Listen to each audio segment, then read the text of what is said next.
चुनाव प्रचार खत्म होते ही शरद पवार ने राहुल गांधी और उद्धव ठाकरे पर गंभीर आरोप लगाए। उन्होंने धारावी रीडेवलपमेंट प्लान में बेवजह चुनावी मुद्दा बनाने की कोशिश कर रहे उद्धव ठाकरे और राहुल गांधी के बयानों को लेकर कहा, धारावी कोई मुद्दा नहीं है। उन्होंने कहा कि जब धारावी के रीडेवलपमेंट प्रोजेक्ट की मीटिंग हुई थी उस समय अडानी ग्रुप ने इसमें दिलचस्पी नहीं ली, नेगोशिएशन की और डिस्कशन अडानी ग्रुप के साथ नहीं हुआ था। इसमें सिर्फ अडानी पर हमला करने के लिए इसे मुद्दा बनाने की कोशिश की गई, जबकि हकीकत यह है कि धारावी प्रोजेक्ट एमवीए के शासन के दौरान अडानी ग्रुप को मिला था। शरद पवार के इस बयान के बाद बीजेपी के आईटी सेल के हेड अमित मालवीय ने कांग्रेस और उद्धव ठाकरे पर पलटवार किया और एक डिजिटल मीडिया प्लेटफॉर्म के साथ इंटरव्यू में शरद पवार ने कहा, धारावी का मुद्दा है ही नहीं, अडानी ग्रुप को निशाना बनाया जा रहा है। जब धारावी के रीडेवलपमेंट प्रोजेक्ट के लिए मीटिंग हुई थी तब गौतम अडानी की इसमें दिलचस्पी नहीं थी। यहां तक कि धारावी का प्रोजेक्ट तो किसी दूसरी कंपनी को दे दिया गया था। वो लोग इस प्रोजेक्ट के लिए आए थे। धारावी प्रोजेक्ट को लेकर बेशक कुछ नेगोशिएशन और डिस्कशन हुई थी, लेकिन यह अडानी ग्रुप के साथ नहीं हुई थी।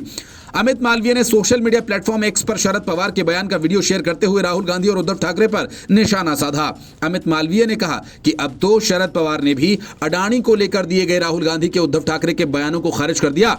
शरद पवार ने यह भी कहा कि अडानी ग्रुप की तो धारावी रीडेवलपमेंट प्रोजेक्ट में दिलचस्पी ही नहीं थी। मालवीय कहते हैं कि महाराष्ट्र विधानसभा चुनाव से ठीक पहले एमवीए कैंप के एक सीनियर राजनेता का ऐसा बयान गठबंधन के लिए शर्मनाक है। उन्होंने कहा कि मुंबई और महाराष्ट्र को गुमराह करने के लिए उद्धव ठाकरे और राहुल गांधी लगातार झूठ फैला रहे हैं और ये उद्धव ठाकरे के नेतृत्व वाला एमवीए ही था जिसने धारावी रीडेवलपमेंट प्रोजेक्ट के लिए अडानी ग्रुप के साथ डील की थी।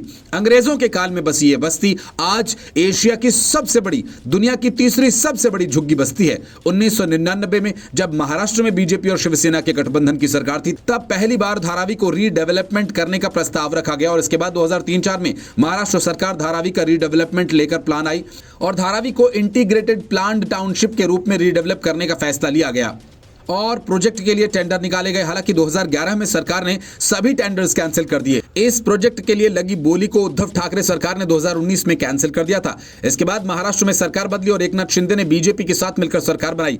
बाद में इसमें अजीत पवार भी शामिल हो गए और इसके बाद धारावी को लेकर एक मास्टर प्लान तैयार किया गया। 2022 में शिंदे सरकार ने अक्टूबर 2022 में नए टेंडर जारी किए। 29 नवंबर 2022 को अडानी प्रॉपर्टीज ने धारावी झुग्गी बस्ती को रीडेवलपमेंट करने के प्रोजेक्ट की बोली जीत ली। अडानी ग्रुप ने 5069 करोड़ की बोली लगाई थी। धारावी प्रोजेक्ट के लिए बोली लगाने वालों में दूसरे नंबर पर डीएलएफ ग्रुप रहा था जिसने 2025 करोड़ रुपए की बोली लगाई। मुंबई में 640 एकड़ में फैले धारावी के रीडेवलपमेंट के लिए अडानी ग्रुप और महाराष्ट्र सरकार जॉइंट वेंचर के तौर पर काम कर रहे हैं।